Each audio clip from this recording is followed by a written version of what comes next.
Hey, what's up, everybody? It's just Charles Sabanson, and welcome you guys to another episode of the Dreamers Pro Show, where we cover everything from sports, hot topics, classic debates, entertainment, and we give you guys a fresh perspective on things and how we see them. And folks, we are back, and we got a hell of a show for y'all today. Before we get into it, please make sure you like the video and sub to the channel. Also, welcome you guys a Happy New Year. This is our first bit of content for the new year. Hope you guys had a lot of fun during the break. Anyway, let's get into today's topic. So, as y'all know, we're not really fans of JJ Redick on this channel, right? I've made my feelings crystal clear on what I think about JJ Redick. Hell, we produced some shows recently where I reiterated some of my views on him. So yesterday I was kind of relaxing. I didn't really watch many NBA games this break. So I was combing through the internet and I saw a video that was recommended to me on YouTube. And it says, Charles Barkley goes off on JJ Redick. And I'm like, wait, what is going on here? Now, JJ is someone that has been called out many times by some of the greatest players to ever play the sport. You're talking about guys like Bob Cousy, Jerry West, Dominique Wilkins, Michael Cooper, just to list a few. And these guys have all called him out for some of the disrespectful things and, dare I say, crazy things he has said about errors in the past, players in the past, etc., etc., etc. So during the last month or so of last year, we were talking about the decline in NBA ratings, right? We were talking about that. Everyone was weighing in on it. But then JJ Redick decided to jump out the window and say something so crazy that caused all of us to say, what is this guy actually serious? And essentially what JJ said was, he said that he blames the media, and in particular shows like Inside the NBA, for their negative coverage of the NBA. And it's because of this negative coverage that these guys put out there. That's the reason why the game is declining, because people are choosing to tune out the game because they're being told every time their game's on that the product just isn't any good. So what we want to do is we want to play what he had to say originally, because essentially that's what Charles Barkley was responding to. And then we're going to come back and really continue on the show. Take a listen to what JJ Redick said originally. I said the other night, I don't think the league is as homogenized as a lot of people make it out to be. There are certain rosters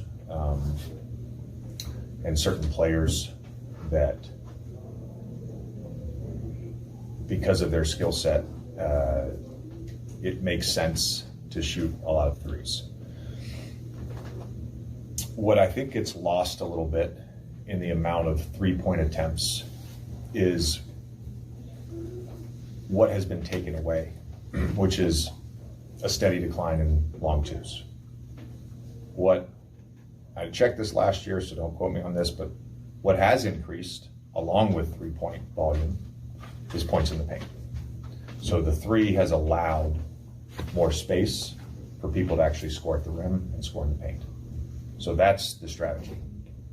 In terms of the ratings, there's a lot of probably whys. I would speculate some of it is streaming.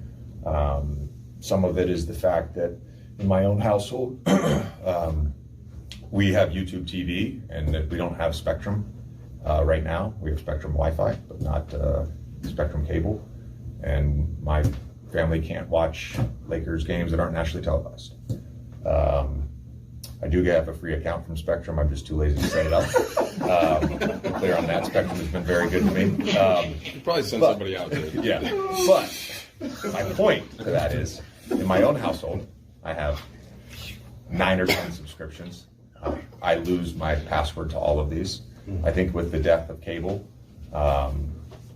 people unplugging and then relying on streaming networks, I think it's not easy to watch an NBA game, to find an NBA game. I think that's part of it. Maybe that's a small percentage of it, but that's certainly a factor in all of this. And I've told Adam this, so I'll say this again. I don't think we as, and by we, I was part of it, we as the sort of national partners have done a good job of storytelling, of celebrating the game. If I'm a casual fan and you tell me every time I turn on the television that the product sucks, well, I'm not going to watch the product. And that's really what has happened over the last 10 to 15 years. I don't know why. It's not funny to me. Nothing is entertaining to me. This game should be celebrated. I've watched the league evolve. I'm in this league right now. I can tell you without fact, or with fact, that the league is more talented, and not just raw talent. The league is more talented and skilled than it was 18 years ago when I was drafted. That's a fact. So you heard what JJ Redick had to say there. So I tune in to this clip, and Charles Barkley just starts literally going off on JJ Redick for like a good 2.5, 3 minutes, just like ranting on it. Like talking about, if you're coming for me, you better not miss. And I'm like, yo, what is going on here? So before we even get into what Chuck had to say, today's video is brought to you by sponsor, Prize Picks. Prize Picks is America's #1 daily fantasy sports with over 10 million members. Prize Picks makes it easy to get real money action on the sports and players you love. You pick more or less on at least 2 for a shot to win up to 100 times your cash. For example, this week on Prize Picks, I'm looking at the upcoming NBA schedule and selecting Stephen Curry for more than 29 points and Kevin Durant for more than 27 points and Anthony Davis for more than 12 rebounds and Luka Doncic for more than 8 assists. If you're like me and you like to play it safe, you'll love Prize Picks' new feature, Flex Plays. It's the safest way to play. You can still cash out even if your lineup isn't perfect. Plus, you can double your money even if one of your picks doesn't hit. On top of this, Prize Picks puts their members first, so all withdrawals are fast, safe, and secure. When my picks hit, I can get my money as quick as in 15 minutes. So download the Prize Picks app today and use code CLNS to get $50 instantly when you play $5. That's code CLNS on Prize Picks to get $50 instantly when you play $5. You don't even need to win to receive the $50 bonus. It's guaranteed. And remember, whenever you support this sponsor, you're supporting this channel. Thank you. So what I want to do is I'm going to play exactly what Charles Barkley had to say in response to some of the slick stuff that JJ Redick had, made comments that he made. And then we're really going to come back and get into the show. Take a listen to what Chuck had to say here. Julius Randle stepping back and knocking down a three. Yeah, there were a lot of threes shot tonight. Yes, nearly 100 combined between the two teams. 100 threes. That's right. No, Ernie. You know what it is? It's Chuck's fault. Why? Well, because some idiot named Jason Monroe said something about them. I heard JJ Redick said something about me.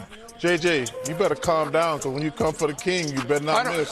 Did he name you specifically, or was he just talking about folks on TV? He said something about we're the reason people ain't watching this crappy product we got. I said, JJ. Yeah, us, like we out there jacking up 100 threes a night. JJ, I don't know Jason Monroe. I don't know who that is, but JJ, if you come for the king, you better not miss. Because I can get you, brother, because I got your Lakers games.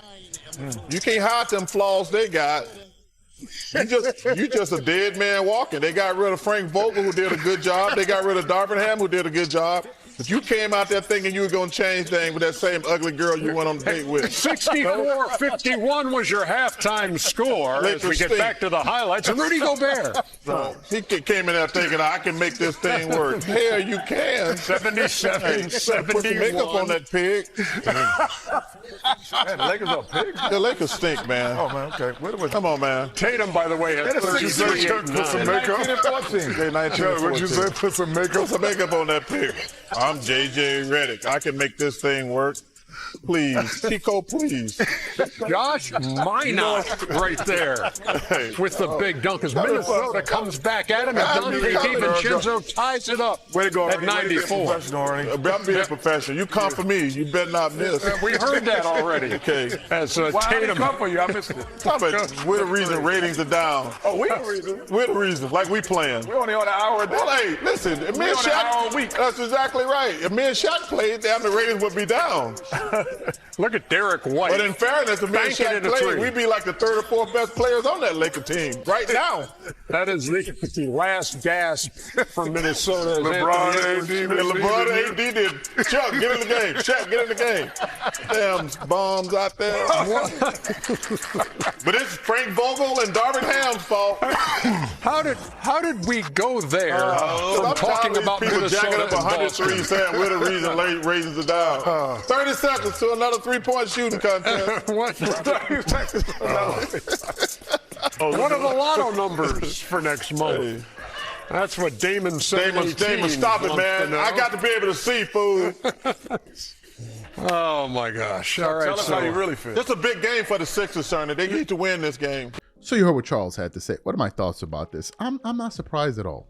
Look, guys, JJ Redick, there are some people out there that believe that this guy is a basketball savant. He knows more basketball than anybody else out there. But on numerous occasions, you've seen some of the greatest players to ever play the sport call him out. We're talking about like top 75 guys. And you can add another person to that list in Charles Barkley. All of these guys are saying that this guy don't really know what the hell he's talking about. He was saying that there was no physicality in the 90s. Just imagine, JJ Redick is talking about there's no physicality in the 90s. He's talking about players are more skilled today and more offensively gifted. Look, I want to point your attention to a series that took place a few years ago. Do you guys remember the series when the Brooklyn Nets played against the Boston Celtics in round 1? And Kevin Durant and Kyrie Irving were absolutely stifled in that series. Especially Kevin Durant, who we regard as one of the greatest scorers ever. KD couldn't even, it looked like KD couldn't shoot himself out of a paper bag. It was that bad.